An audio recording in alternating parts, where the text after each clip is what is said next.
Marcus Reynolds had learned to recognize the look. The hesitant flicker in someone's eyes, the subtle tightening of their jaw, the way their hands hovered just a second too long over their clipboard. He had seen it in flight school, in break rooms, in first-class cabins. It was the look that asked, "Are you sure you belong here?" Even after 20 years in the sky, even after logging more flight hours than half the airline's senior pilots, that look still followed him. Today was no different. As he stepped up to the gate at Chicago O'Hare Airport, dressed sharply in his navy blue uniform with gold stripes on the sleeves, Marcus gave his usual nod to the crew at the boarding desk. "Morning," he said, handing over his ID badge. "Captain Marcus Reynolds. I'll be commanding Flight 217 to New York." Lisa Turner, the gate agent, barely glanced at his credentials. Instead, her eyes darted toward Brian Coleman, the other agent beside her. Lisa hesitated, exchanging a look with Brian. "Hold on a second." She turned her back without another word. Brian, a man in his late 40s with thinning brown hair, crossed his arms and surveyed Marcus with barely concealed skepticism. "You need something?" Marcus asked, keeping his voice even. Brian exhaled through his nose. "Yeah. Just wait over there for a moment, Captain." He nodded toward a space by the window, near the empty rows of chairs where passengers would soon be seated. Marcus frowned. "For what reason?" Lisa returned, now standing stiffly beside Brian. "We're just verifying some things." "Verifying what, exactly?" Marcus pressed, but neither of them answered. A slow burn of anger started in his chest. He had seen this before, too many times to count. "Don't react," he reminded himself. "Stay calm." He took a controlled breath and moved aside. 5 minutes passed. Then 10. Through the glass, he could see the aircraft waiting at the gate, its nose pointed toward the horizon like an arrow ready to launch. Still, no one called him back. Meanwhile, 2 younger pilots, both white, strolled toward the counter. The first, Eric Dawson, barely out of his 20s, flashed his badge, and Lisa smiled, scanning it quickly. "You're all set, Captain Dawson," she chirped. The second pilot, Mark Ellis, did the same, and Brian waved him through without a second glance. Marcus tightened his jaw. They didn't make them wait. Finally, after nearly 15 minutes, Brian called out, "All right, Captain Reynolds, come back up." Marcus walked back to the counter, his patience wearing thin. He placed his ID badge on the desk again. Brian stared at it for a long moment before finally, scanning it. The computer beeped, confirming his clearance. Brian's eyes flicked to the screen, and in an instant, his expression shifted. The tension in his shoulders loosened. His mouth twitched, as if he wanted to say something but wasn't sure how. "Oh," Lisa muttered. Marcus knew that "oh." It was the "oh" people let slip when they realized they had just humiliated the wrong person. Brian cleared his throat. Sorry about that, Captain.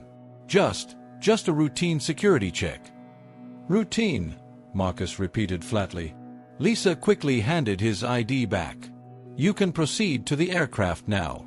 Marcus didn't move. Instead, he leveled them both with a measured stare. "You didn't check their credentials," he said, nodding toward Dawson and Ellis, now heading down the jet bridge. "What made me different?"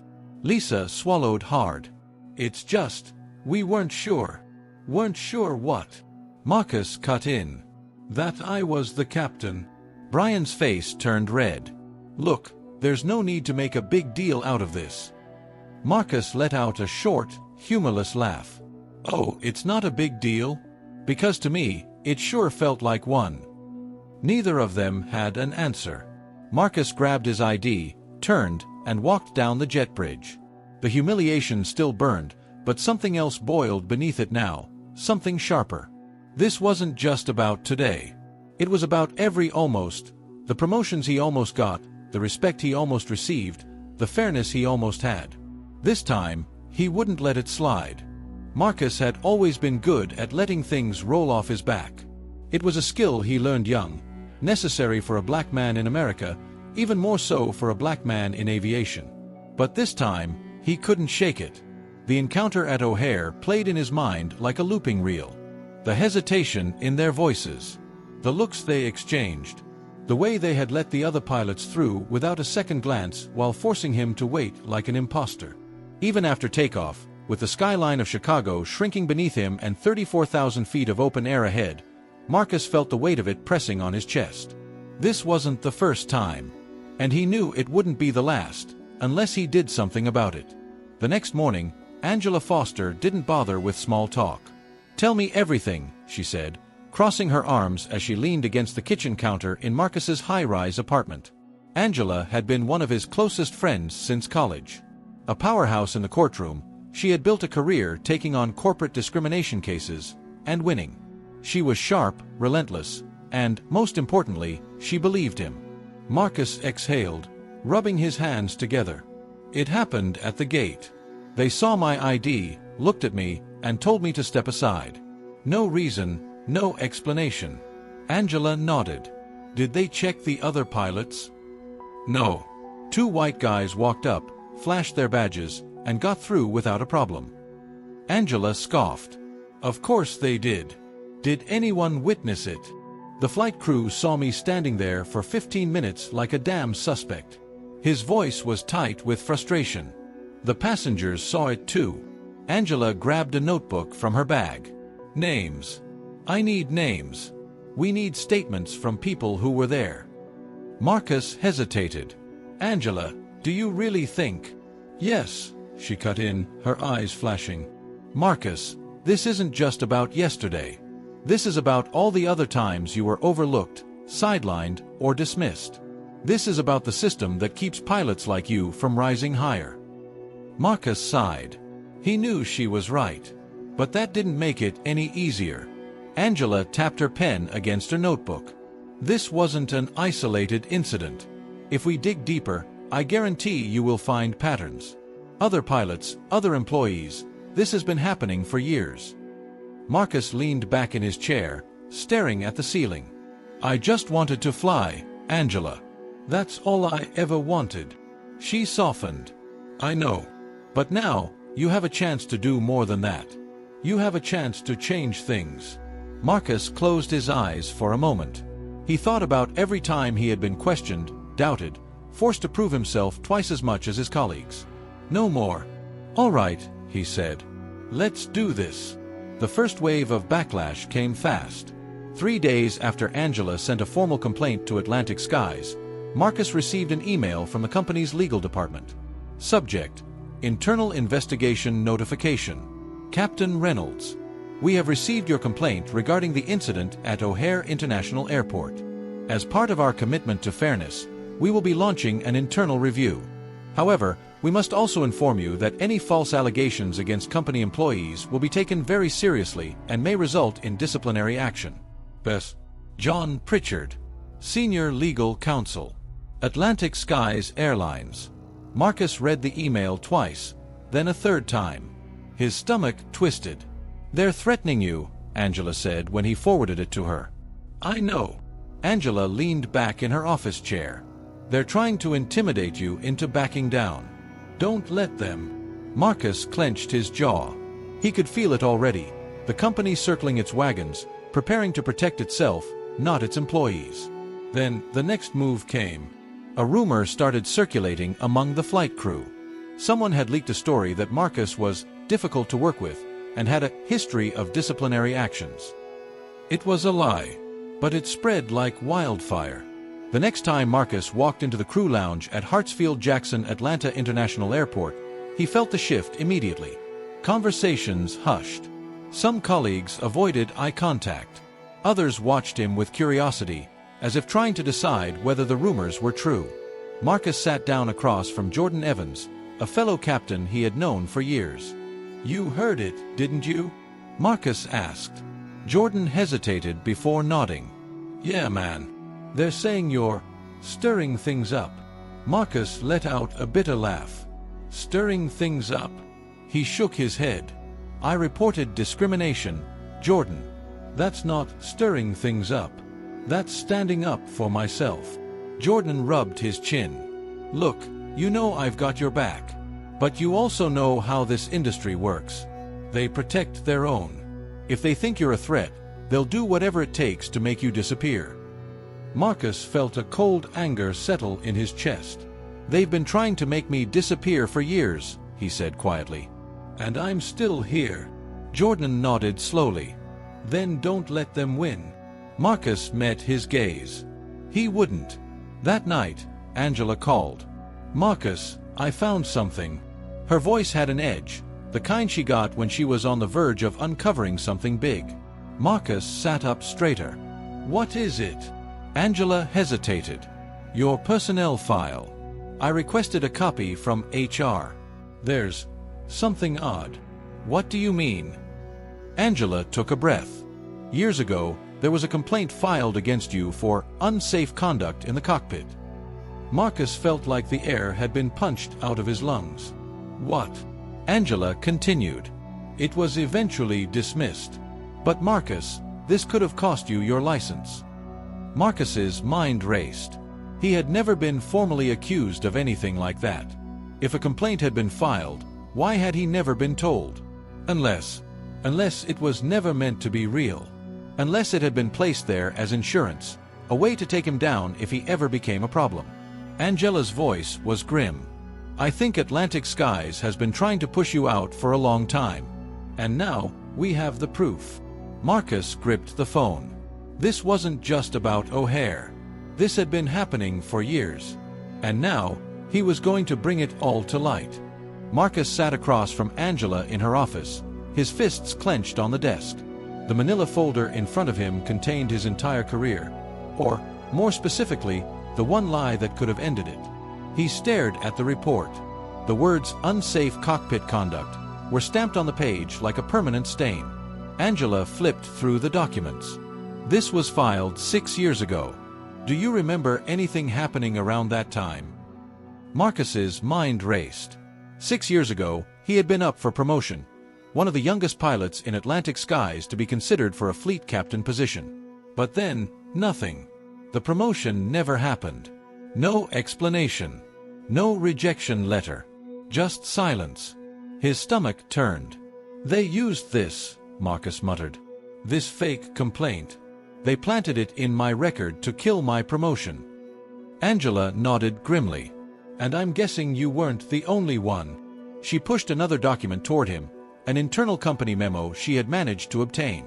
It listed a series of flags used by HR to mark pilots who were considered high risk for promotions. Next to Marcus's name was a simple notation, "Consider alternative." He exhaled sharply. "They were never going to let me move up," he said. His voice was quiet but edged with something dangerous. Angela leaned forward. "Marcus, this is discrimination at a systemic level. If we take this to court..." "We're not taking it to court," Marcus cut in. Angela blinked. "What?" He stood up, pacing the room. "Not yet. If we file now, they'll bury it under lawyers and NDAs. We need more. We need someone inside." Angela hesitated. "That's risky." Marcus turned to her, his jaw set. "They risked my entire career," he said. "Now it's my turn." The whistleblower came from the last place Marcus expected. A week later, a blocked number called his phone. "Marcus, it's Daniel Price. We need to talk." Marcus stiffened. Price was a senior executive at Atlantic Skies, a corporate man through and through. If he was reaching out, something was very, very wrong. They met in a dimly lit cafe near Atlanta's business district. Price was already there, sipping coffee like he wasn't about to betray his entire company. Marcus sat down, keeping his expression neutral. "I assume you didn't call me to catch up." Price exhaled. "I've been with Atlantic Skies for 25 years, Marcus. I've seen things. But what they did to you, that was deliberate." Marcus narrowed his eyes. "Go on." Price rubbed his temples. 6 years ago, when you were up for promotion, there was a discussion among senior leadership. They didn't want you moving up, not because of your skills, but because," he hesitated. "Because I'm black," Marcus finished for him. Price met his gaze, guilt flickering in his eyes. "They said it wasn't about race. It was about culture fit." Marcus let out a slow breath. He had heard that phrase before. It was corporate speak for keeping things exactly the way they were. Price continued. They fabricated that complaint and made sure it stayed in your record, just in case you ever became a problem. Marcus clenched his fists. And now that I'm speaking out, they're using it against me. Price nodded. They'll fight this to the end, Marcus. You need to be prepared. Marcus leaned back, his mind racing. He had the proof. Now, he just needed to expose it to the world. The courtroom was packed. The lawsuit against Atlantic Skies had made headlines. News outlets called it the biggest corporate discrimination case in aviation history. Marcus sat beside Angela at the plaintiff's table, his heart pounding as the defense lawyer, Stephen Rothman, made his opening statement. Captain Reynolds is a talented pilot. That is not in dispute. But to claim that he was held back due to discrimination. Rothman shook his head. We believe this case is built on misunderstandings and misinterpretations. Angela rolled her eyes. They're playing the "it's all in your head" card. Marcus clenched his jaw. Not this time. Then, Angela stood, walking to the center of the courtroom. She looked directly at the jury. The defense wants you to believe this was just a coincidence. That Captain Reynolds, despite his stellar record, just happened to be held back. That the false complaint in his file was just an accident. Angela turned to the judge. Your Honor, we would like to call our next witness, Daniel Price. A ripple went through the courtroom. Price took the stand, adjusting his tie nervously. Angela approached. Mr. Price, can you confirm your role at Atlantic Skies? I was a senior executive, Price said. And can you confirm whether Atlantic Skies actively blocked Captain Reynolds from advancing? Price swallowed. Then, he nodded. Yes. Murmurs spread through the courtroom. Angela held up a copy of the internal memo Marcus had found. Mr. Price, this document shows that Captain Reynolds was flagged as a non-ideal candidate. Can you explain why? Price hesitated. Then, quietly, he said, because of race. A stunned silence fell over the room. Angela pressed forward. And who made that decision? Price took a slow breath. The CEO, he said. And several board members. Gasps erupted. The judge called for order, but it was too late. The damage was done. Atlantic Skies had been exposed. That night, Marcus stood outside the courthouse, staring up at the dark sky. The airline was crumbling. Stock prices had plummeted. Investors were pulling out. The board had called an emergency meeting. Angela joined him, crossing her arms. You did it. Marcus exhaled. We did it. Angela smirked. And you know what the best part is? Marcus turned to her. They can't silence you anymore. A slow smile spread across his face. For the first time in a long time, Marcus felt something he hadn't before. Freedom. The fall of Atlantic Skies Airlines wasn't sudden. It was violent. Like an aircraft in a controlled descent, the company had tried to manage its public image, had tried to steer through the turbulence. But once the truth was out, once Marcus's case exposed the decades of systemic discrimination, the false accusations, the manipulations to keep black pilots from rising, there was no stopping it. Within 48 hours of the court ruling in Marcus's favor, the company's stock plummeted by 37%. Within a week, major investors pulled out. Within a month, Atlantic Skies filed for bankruptcy. Marcus watched it all unfold from a distance. He had fought for justice, not destruction. But the truth had a way of burying the guilty. And Atlantic Skies had been guilty for a long, long time. Marcus sat at his kitchen table, staring at the article on his phone. Atlantic Skies' demise. How a single lawsuit exposed an industry-wide problem. He exhaled, rubbing his temples. He should have felt vindicated. Instead, he felt empty. A voice pulled him out of his thoughts. You did it. Angela stood by the counter, a bottle of whiskey in one hand and 2 glasses in the other. Marcus gave a tired chuckle. Did I? Angela raised an eyebrow. Marcus, the company that tried to erase you is gone. You proved the system was rigged. You got justice. He sighed. Yeah. But how many years did I lose fighting for something that should have been mine from the start? Angela poured the whiskey and slid a glass to him. "That's the real problem, isn't it? You won. But winning doesn't give back the time they stole." Marcus took a sip, the burn in his throat nothing compared to the fire still raging inside him. Angela studied him for a moment. "So, what's next?" Marcus ran a hand over his face. "I don't know." She smirked. "Liar." He looked at her. "What?" Angela leaned forward, resting her elbows on the table. "I know you, Marcus. You've been thinking about this for years. And now that the roadblock is gone, I know exactly what you're going to do." Marcus exhaled through his nose. He didn't say it. He didn't have to. Angela already knew. 2 weeks later, Marcus stood in front of a small audience of investors, his hand steady, his voice calm, his vision clear. "This industry was built to keep people like me on the ground," he said. "I've spent my entire career fighting for my place in the sky. But I'm done fighting for a seat at someone else's table." He paused, looking around the room. "I'm building my own." A beat of silence. Then, applause. Not just polite applause, genuine. The kind that meant people weren't just listening.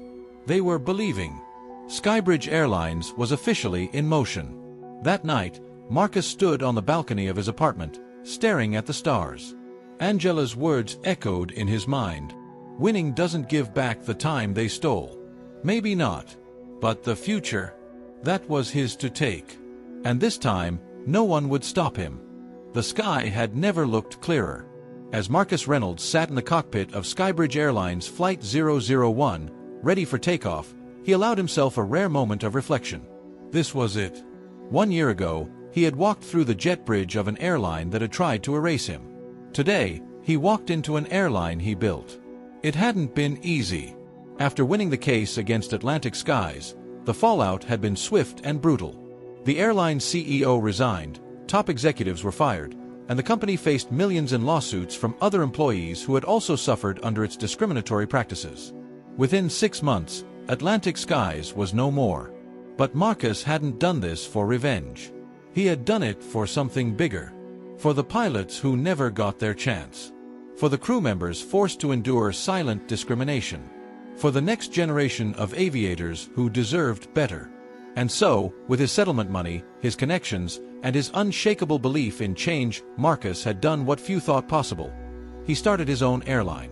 Skybridge Airlines wasn't just another company. It was a statement. A promise that no one would have to fight the way he had just to do the job they loved. A voice crackled over the radio. "Captain Reynolds, we're cleared for departure." Marcus wrapped his hands around the controls, feeling the familiar power beneath his fingertips. Beside him, his co-pilot, Jordan Evans, gave him a grin. "Never thought I'd see the day, man." Marcus chuckled. "Neither did they." Jordan laughed. "Damn right." Marcus exhaled slowly, looking out at the runway stretching ahead. Then, with a steady hand, he pushed the throttle forward. The engines roared. The wheels lifted. And as the plane soared into the open sky, Marcus smiled. Because this time, finally, he was flying on his own terms.